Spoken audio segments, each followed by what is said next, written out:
Hello everyone and welcome to today's lighting critique. In case you didn't see it up above, I did a little breakdown of the most recent teaser trailer release for Raya and the Last Dragon. So that's on YouTube, you can check that out. But let's get into today's critique. So a couple things right off the top. So Jordan asks a question about multitasking while you're rendering your final frames, which is basically while your computer's locked up rendering, what do you do? Just a heads up that rendering is a very CPU, RAM, GPU intensive process. And oftentimes you won't be able to do the things that you're used to doing on your computer.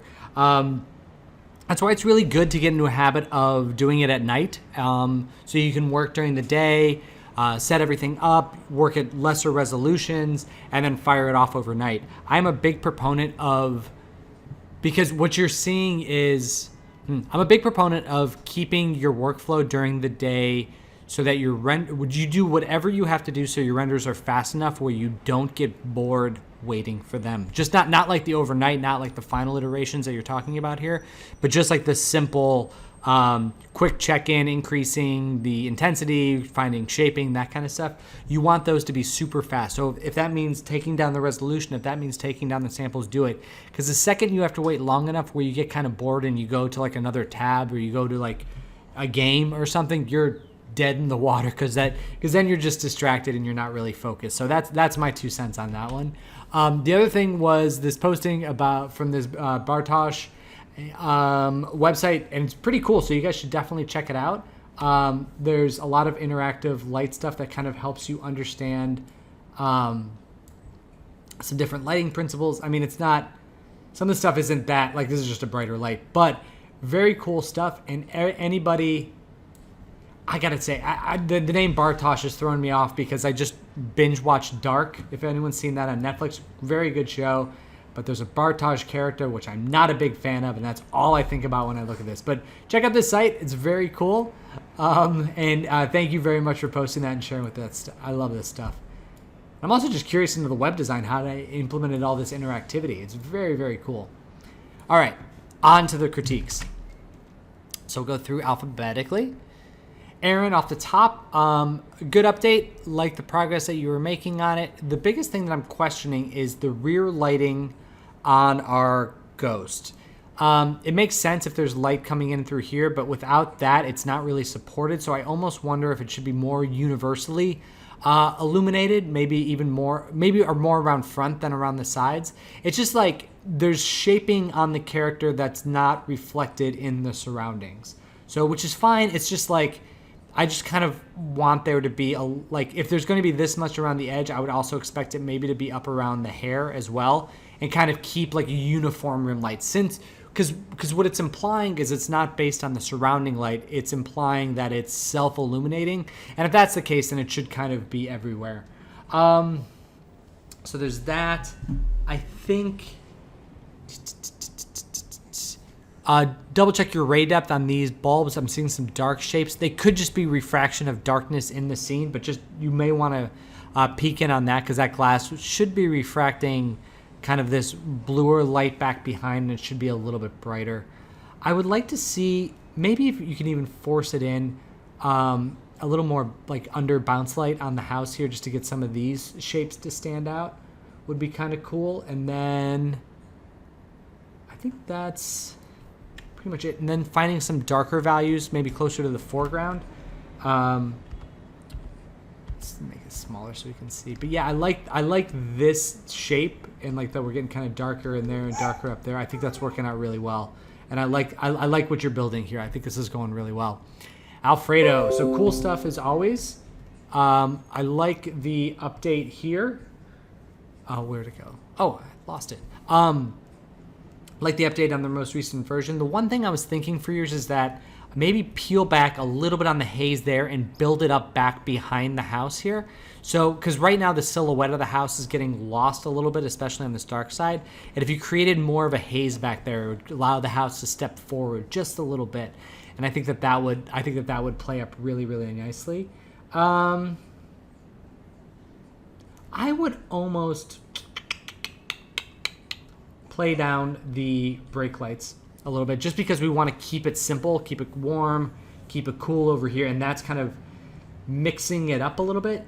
So I would just tone them down to like right here, and then you don't have to worry about it up so much. I know it's a little different than we've been discussing, but something to consider there. Additionally, one thing about this, one thing about the star field, it seems to be isolated to the brighter part of the sky, which is actually kind of an inverse of what you would be seeing, which is like stars kind of stand out more in the darkness. So I would make sure you fill in some of these areas as well. In terms of the close-up shot, I think this is looking really good. Just a matter of, again, I'm not crazy about, like, just to take that down, just eliminate that, and just keep it these warmer values. And I think that would be really, really cool. But like I said, all in all, this is looking great. And if you can maybe even do a third shot or something, just to really kind of resound this out, because I think this is going really, really well. Ashley, good update. There's my daughter. Good update here from the previous version, like the additional key light coming in from up above. I think that's really helping out a lot. I think we can pull back. There's something about the skin. Well, two things. Number one is Number one is that there's a, just lost it. There seems to be like a hard line shadow coming right across there, so you might want to watch out for a light that's causing that. I'm not really seeing it in too many other places, but there's something harsh coming across there. But what I'm seeing is I would like to adjust the color of their skin just a little bit. Like it feels a little bit like almost like too green. So I'm just gonna pull out a little bit of the yellow and a little bit of the green in that. And then I think that feels like a slightly better skin tone to me. Let's see here.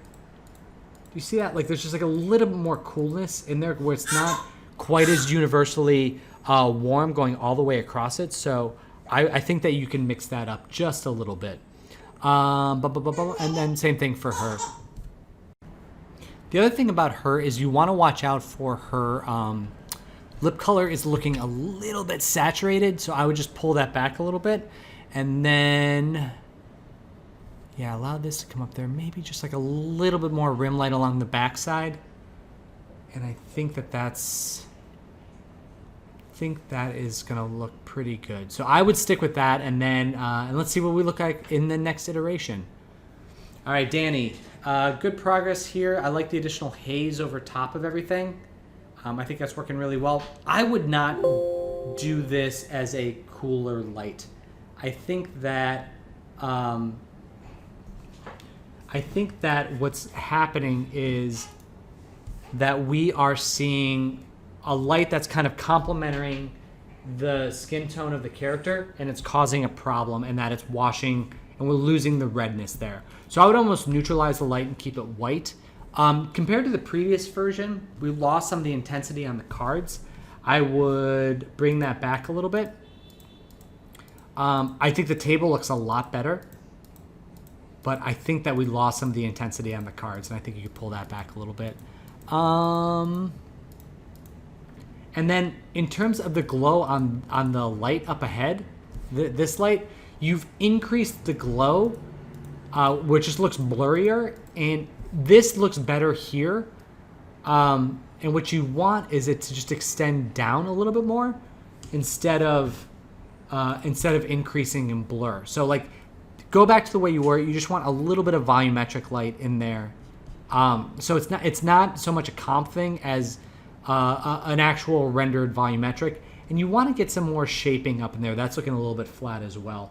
But yeah, really great progress on this one overall. For this one, I want to see a wedge test. So a wedge test of the bounce light, since you have it as a separate element, is I want you to do like 5 different iterations, making it brighter and brighter and brighter, because I still think we can push it further. Specific, like I'm seeing none of it. Like if I look in this shape here, there is no bounce light happening in there. Again, versus the pillars and these archways that are getting much, much brighter. So I want to see what that looks like with more and more light bouncing into it.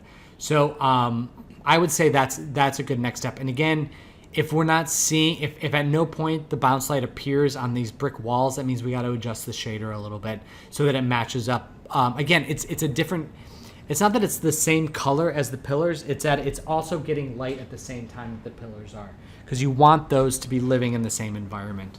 And then same thing with like the back of these benches. Like I would expect this light to bounce up in here a little bit, and just rattle around the room a little more. I think that's really where, and you know what, in the meantime, can you pull off the volumetric light too? Because I think that'll kind of muddy it, because what we want is the bounce value. We don't want it to be from the volumetric light.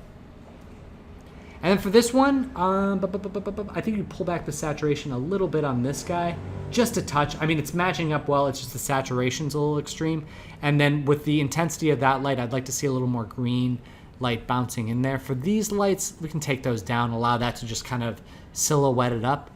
In fact, you could even shift that over to the side, because it's kind of blocking our pathway there. And then we can go from there. And then I would create just a little bit of darkness between these two spaces as well. And then just make these a little bit darker. I don't think we necessarily need to see those as much.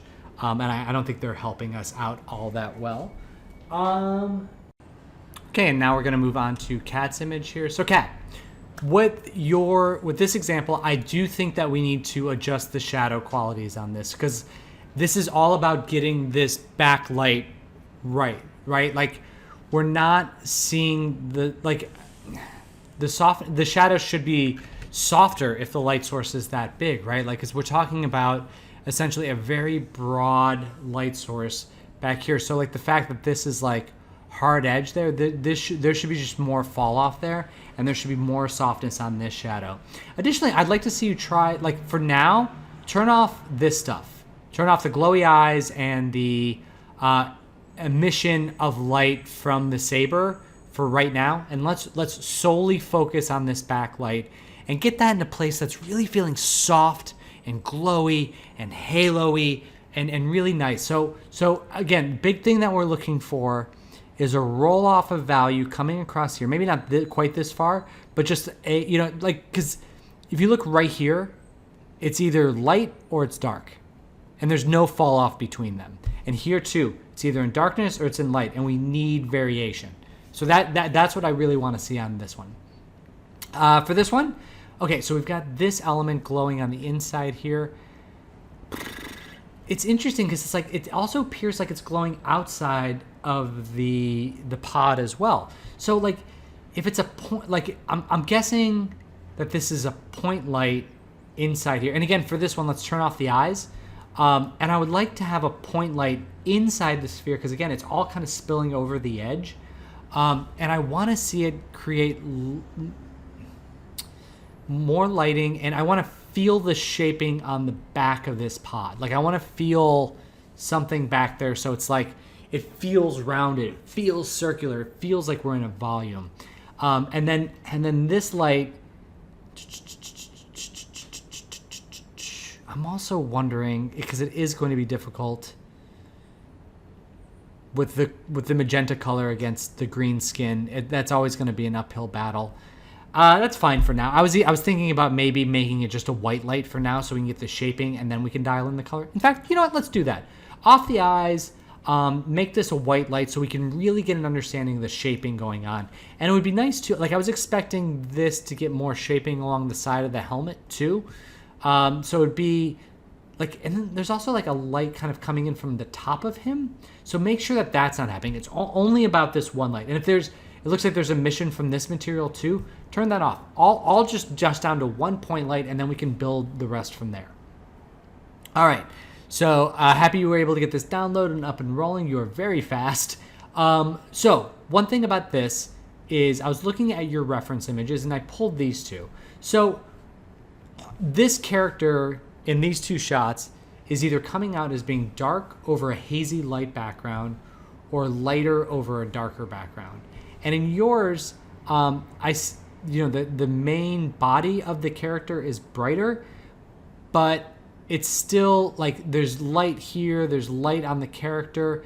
I want to find I want there to be more. So it's either make this darker back behind her by taking down a lot of the ambient light and making her just the main glowy element, or let's put an orb behind her, create a haze behind her, and then allow her silhouette to stand off of that.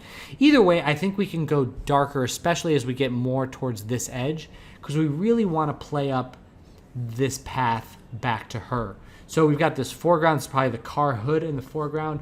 All this stuff can be toned down, and we really just want to play this up. Because again, if we look here, like as we go from here over and over, it gets darker, and on this one, it's really just about being in there. So like all that gets darker and all that gets darker. So I'd really like to see that as the focus on the next iteration. Okay. Let me make sure I grab the right iteration here. But the main thing that I was seeing was that, let's see, search. Man, all this stuff changed. Go back up here. Okay. Because I want to make sure that I get the right one here. Okay. Yeah, okay. Oh, this may be the same.